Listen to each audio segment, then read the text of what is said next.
Our whole lives, we are taught to idolize marriage, but how many people was groomed to actually idolize having a good partner? Like, we're told that our wedding should be lavish and luxurious and all these things, and they got to spend this much money on a ring. How many people told y'all that man shouldn't cheat?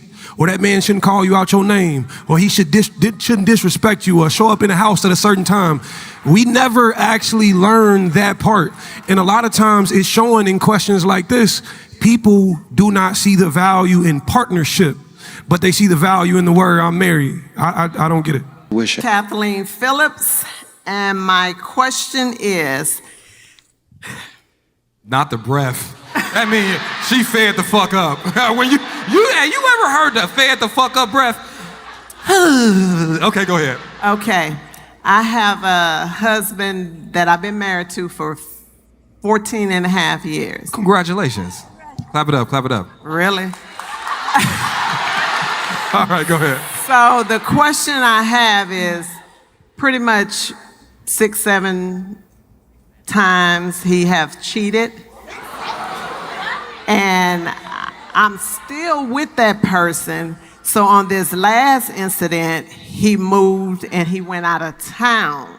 You know, he told me he was working, but really he snuck and went out of town and moved with another woman. Moved, hold on, time out. So was this a vacation, work, or how long was he gone?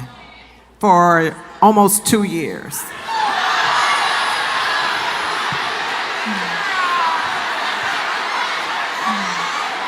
Hey, that nigga said, I'm about to go to the store real quick, get some milk. I'm about to go get some milk real quick. Now, hold on, in those 2 years, did y'all communicate? We communicated. He was like, lead me on, baby, I'm coming home, I'm just working or whatever. He didn't originally, I didn't find out till a little later he was with this he said woman. he was coming home for 2 years straight? Hold on, no. So he said he had a job. But yeah, he was on a job. Oh, he was doing, what kind of job is, hold on, what kind of job he got? It's transportation. That's a whole job. I get it. He drive shit, he was 18-wheelers, that's a whole job. No, ladies? It was like a transportation, Coach USA. Coach USA, okay. All right, What's the question? All right, let's go to the... Transporting She never dick, asked you. y'all. I know. He's transporting dick. All right, so listen. So he moved, and you found out that he had moved in with his side piece, his mistress. Yes. Okay, it didn't work out with the mistress, so he came back home. Yeah. And you let him. Mm-hmm. Okay. So your question is what? So my question is, I'm having a hard time, because I'm a changed person, I'm getting older, I'm not gonna do this again. But he told me that before. So as he home now, I'm like, don't wanna be bothered, I don't trust him, you know. He said, I'm gonna open up the phone, you'll be able to see everything I'm doing, and just trust me, I'm older, Ace. you know. All right, we go. Ace. You know what? You know what's crazy? You know what? I understand the breath you took. Remember that breath? She was like, okay. You know what's crazy? What's up? If you believe him, I believe him. I know, right? Goddamn. if you believe him, I believe him. Goddamn. Hey, no, but in all honesty, you're not married. Wow. See, the thing about it is the term "Will you marry me" does not protect the covenant. Your actions do. I hate how it sounds. I hate how hard it is for you to hear. But if that man is not acting as a husband, that man is not a husband, which in turn means you are not a wife. Ooh. You letting a stranger get away with a lot of things under your household. And it's time for you to look at self and say, why am I allowing these things? Am I not worth being a husband, being a wife too? You gotta ask yourself, the words he gave you when he made those vows, he ain't kept a single one of them motherfuckers true. He ain't fulfilled none of them promises. You know, you're not married. Cecilia, do you have something?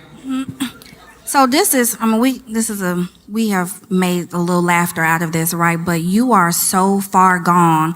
And I think that when you think about even like this this is something that has festered for so long, right? Mm-hmm. You talking about he's been gone for 2 years. You said, oh, the last time he did this, right? And let me tell you, sometimes as a woman, when you get broken, stumped on, cheated on, lied to, disrespected, like somebody betrayed you, you get real comfortable there, baby. You out of breath. You're out of breath, and this person is just stomping on you. They're literally making your life exactly what they want it to be. You are just existing. You're just numb. You're just here existing. And I want you to find yourself again, okay? You gotta sit with yourself and figure out, who was I before I met this person? Why am I giving them 1,000 chances to disrespect me? Why am I letting them come back into my life? You've run out of gas, and you gotta find who you are before you let this man take you on another 5 or 10 years. Like, you can feel it off for you even from being on the stage. You have to really dig deep and figure out, what is it about myself that I'm letting somebody disappoint me time and time again? Nobody does something once, so this is a pattern, and you've believed that pattern. Can I ask a question? Because I always wanted to ask this question. Hopefully this is not inappropriate, because I think I got to ask. I think it's easier to accept that behavior when we doing our own thing on the side too. So listen, let me ask you this question. Go ahead. Have you stepped out too? When he was out there with that person, I did. Yeah, she said, wow, I got reupholstered. I did get reupholstered myself, just a tad bit.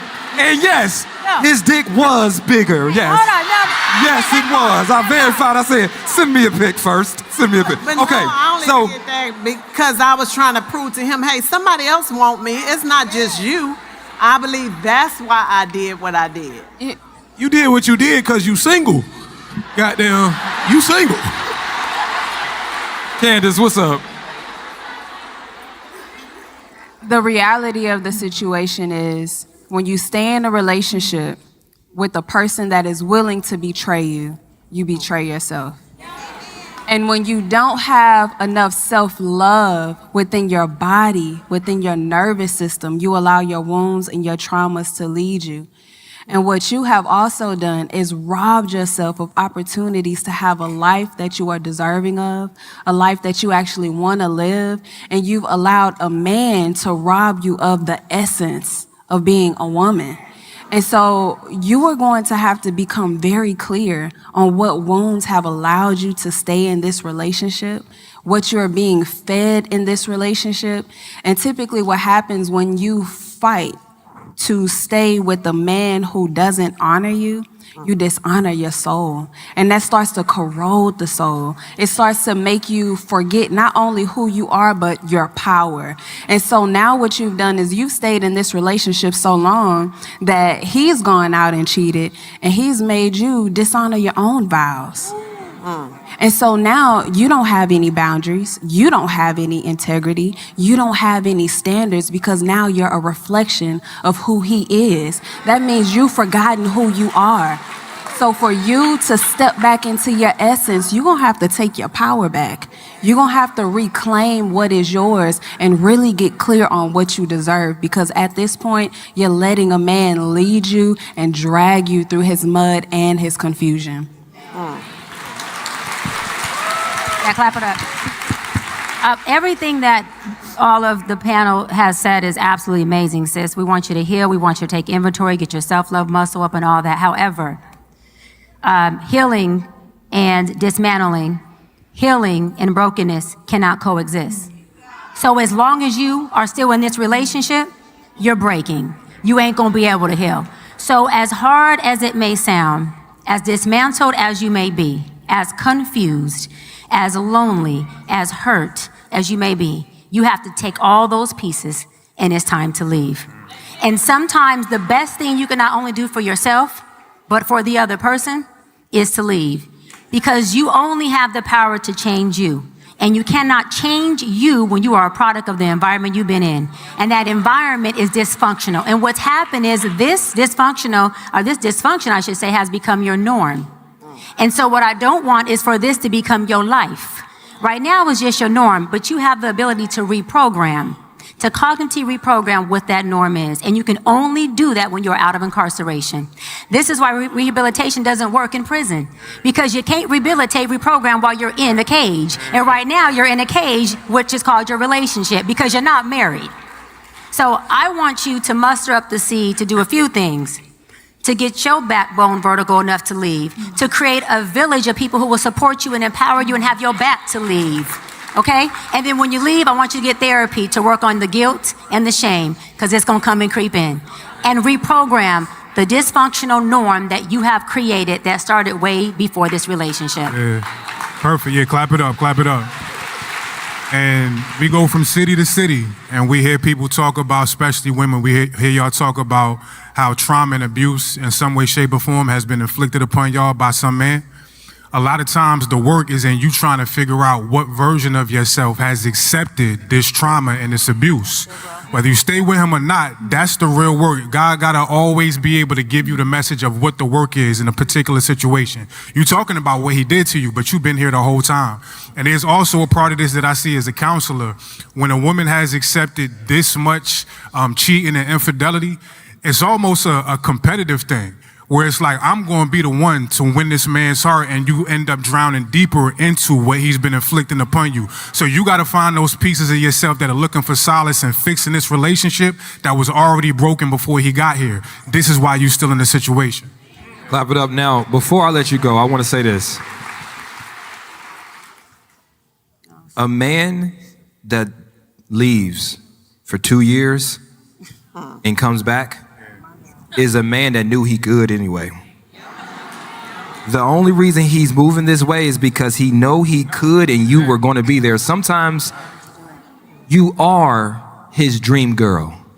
You are the woman he wants to be married to because you allow him to do his bullshit and you accept it. He comes back every time. You are perfect for him. Sometimes you can be his dream girl, but that's the man of your nightmares.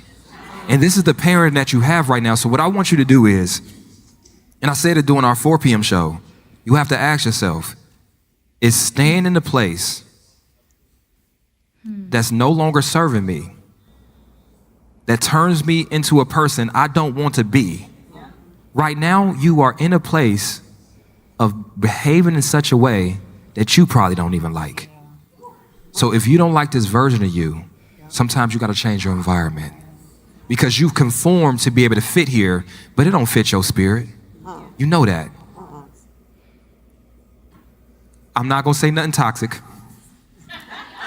But I hope you got the one nigga on speed dial. Okay, now go sit down, please. Thank you. Can I touch on something though, Ace? What's up?